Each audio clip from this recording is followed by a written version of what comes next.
നമസ്കാരം. മലബാറിലെ ഇടതു സ്വതന്ത്ര എംഎൽഎമാരെല്ലാം CPM നിരീക്ഷണത്തിലെന്ന് അഭ്യൂഹം. പുതിയ പാർട്ടിയെക്കുറിച്ച് ആലോചന നടത്തുന്നുവെന്ന PV അൻവറിന്റെ പ്രഖ്യാപനത്തോടെയാണ് നിരീക്ഷണം ശക്തമാക്കിയത്. മുസ്ലിം ലീഗിനോട് പിണങ്ങി ഇടതുചേരിയിലെത്തി CPM സ്വതന്ത്രരായി MLA ആയവർ അൻവറിനൊപ്പം പോകുമെന്ന വിലയിരുത്തൽ സജീവമാണ്. ലീഗിൽ നിന്നെത്തി CPM-വുമായി സഹകരിക്കുന്ന നേതാക്കളുടെ പൊതുവേദി രൂപീകരിക്കാൻ നേരത്തെ ശ്രമം നടന്നിരുന്നു. ഇത് CPM പക്ഷേ അനുവദിച്ചിരുന്നില്ല. പുതിയ സാഹചര്യത്തിൽ സ്വതന്ത്രരിൽ 3 പേർ CPM-നെ വിട്ടേക്കുമെന്ന് അഭ്യൂഹങ്ങളുണ്ട്. ADGP അജിത് കുമാറിനും പോലീസിനുമെതിരെ അൻവർ ഉന്നയിച്ച ആരോപണങ്ങളോട് യോജിപ്പാണെന്ന് KT ജലീൽ MLA വ്യക്തമാക്കി കഴിഞ്ഞു. ആദ്യം അൻവറിനെ പിന്തുണച്ച മുൻ MLA കാരാട്ട് റസാഖ് പിന്നീട് നിലപാട് മാറ്റുകയും ചെയ്തു. PT റഹീം പ്രതികരണത്തിന് തയ്യാറായിട്ടില്ല. പൊതു പ്ലാറ്റ്ഫോം എന്ന ആശയം ഉയർന്നു വന്നാൽ ഈ 4 പേരും ഒരുമിക്കാനുള്ള സാധ്യതകൾ തള്ളിക്കളയാനാവില്ല. ചില സംഘടനകളും ഇതിന് പിന്നിലുണ്ട്. മുസ്ലിം ലീഗിന് ബദലാകുന്ന മറ്റൊരു രാഷ്ട്രീയ പ്രസ്ഥാനമാണ് ഈ സംഘടനകളുടെ ലക്ഷ്യമെന്നാണ് അറിവ്. സമ്മർദ്ദശക്തി എന്ന നിലയിൽ കരുത്തു വർദ്ധിക്കുകയാണ് ലക്ഷ്യം. നിലമ്പൂരിൽ അൻവറും തവനൂരിൽ ജലീലും താനൂരിൽ V അബ്ദുറഹ്മാനുമെല്ലാം ജയിച്ചു കയറുന്ന വ്യക്തിപ്രഭാവത്തിലാണെന്നറിയാം. CPM ചിഹ്നത്തിൽ സ്ഥാനാർത്ഥിയെ നിർത്തുമ്പോൾ വോട്ട് വിഹിതം ഗണ്യമായി കുറയുന്നതും ഇതിന് തെളിവാണ്. താനൂരിൽ നിന്നും V അബ്ദുറഹ്മാൻ നിലവിൽ മന്ത്രിയാണ്. ഈ സാഹചര്യത്തിൽ അദ്ദേഹം ഇടതുപക്ഷത്ത് തുടരും. എന്നാൽ PT റഹീമും ജലീലും അൻവറിനൊപ്പം പോകുമെന്ന സംശയം CPM-ൽ സജീവമാണ്. ഈ നേതാക്കളുടെ നീക്കങ്ങളും CPM നിരീക്ഷിക്കുന്നുണ്ട്. പോകുന്നവരെല്ലാം പോകട്ടെ എന്നതാണ് പക്ഷേ CPM നിലപാട്.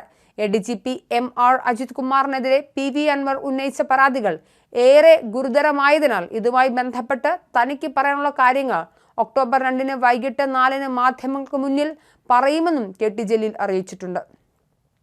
ഒക്ടോബർ 2 താൻ പൂർണ്ണ സ്വതന്ത്രനാകുമെന്നും പറയാനുള്ളതെല്ലാം ഗാന്ധി ജയന്തി ദിനത്തിൽ പറയുമെന്നാണ് അദ്ദേഹത്തിന്റെ പ്രഖ്യാപനം. എന്തുകൊണ്ടാണ് താൻ പാർലമെന്ററി രാഷ്ട്രീയം ഇനി വേണ്ടെന്ന് തീരുമാനിച്ചതെന്ന് തന്റെ പുതിയ പുസ്തകമായ സ്വർഗസ്ഥനായ ഗാന്ധിജി എന്ന പുസ്തകത്തിലെ അവസാന അധ്യായത്തിൽ പറയുന്നുണ്ട്. ഒക്ടോബർ 2 ഈ പുസ്തകം പ്രകാശനം ചെയ്യും. പ്രകാശ ചടങ്ങിന് ശേഷം താൻ മാനസികമായി സ്വതന്ത്രനാകുമെന്നും അതിനുശേഷം മാധ്യമങ്ങൾക്ക് മുന്നിൽ എത്തുമെന്നും ജലീൽ പറഞ്ഞു. ഇപ്പോൾ പരസ്യമായി ഒന്ന് ചിരിക്കാൻ പോലും കഴിയുന്നില്ല. എന്തെങ്കിലും പറയുമ്പോൾ നമുക്കൊരു പ്രത്യേക താല്പര്യവും ഉണ്ടാകാൻ പാടില്ല. ആ താല്പര്യങ്ങളില്ലാത്ത മാനസികാവസ്ഥയിൽ തനിക്ക് ചില കാര്യങ്ങൾ തുറന്നു പറയാനുണ്ടെന്നും അവയാണ് വെളിപ്പെടുത്തുകയെന്നും ജലീൽ പറഞ്ഞു. ഈ വാക്കുകളും അൻവറിനൊപ്പം പോകുന്നതിന്റെ സൂചനയായി വിലയിരുത്തുന്നുണ്ട്. അതേസമയം എല്ലാ ബന്ധവും അവസാനിപ്പിച്ചുവെന്ന് പ്രഖ്യാപിച്ച CPM സംസ്ഥാന സെക്രട്ടറി MV ഗോവിന്ദന് മറുപടിയുമായി PV അൻവർ MLA മുന്നോട്ട് വന്നു. താൻ പാർട്ടിയെ ദുർബലപ്പെടുത്തുന്ന പ്രസ്താവന നടത്തിയിട്ടില്ലെന്നും ഏറ്റുപറച്ചിൽ തുടർന്നുകൊണ്ടിരിക്കുമെന്നും വ്യക്തമാക്കി. ഇന്നലെ മാധ്യമങ്ങളെയും അദ്ദേഹം കണ്ടിരുന്നു. കൃത്യമായി അന്വേഷണമെന്ന് അച്ചടി ഭാഷയിൽ പറഞ്ഞാൽ കൃത്യമായി അന്വേഷണമാകുമോ? തന്നെ കുറ്റവാളിയാക്കാൻ ശ്രമിക്കുന്നു. നാടകം നടത്തിയിട്ട് വസ്തുനിഷ്ഠമായ അന്വേഷണമാണ് നടക്കുന്നതെന്ന് പറഞ്ഞാൽ വിളിച്ചു പറയുകയല്ലാതെ എന്തു ചെയ്യണം? പാർട്ടി പറഞ്ഞത് താൻ അനുസരിച്ചു. പാർട്ടിയോടുള്ള തന്റെ അഭ്യർത്ഥന പരിഗണിച്ചില്ലെന്നും അദ്ദേഹം പരാതിപ്പെട്ടു. താൻ മത്സരിക്കാൻ വന്നപ്പോൾ വേറൊരു വിഭാഗം നടത്തിയ പണി ഇന്ന് പാർട്ടി നേതൃത്വത്തിൽ നടക്കുകയാണ്. നിലമ്പൂരിൽ ആദ്യമായി മത്സരിക്കുമ്പോൾ പാർട്ടി ഇങ്ങോട്ട് വന്ന് പിന്തുണച്ചതാണെന്നും അൻവർ പറഞ്ഞു. യാഥാർത്ഥ്യങ്ങൾ യഥാർത്ഥ സഖാക്കൾക്ക് ബോധ്യപ്പെട്ടിട്ടുണ്ട്. വടകരയിൽ പാർട്ടി സഖാക്കൾ മാറി വോട്ട് ചെയ്തു. പിണറായിയിലടക്കം വോട്ട് ചോർന്നിട്ടുണ്ട്.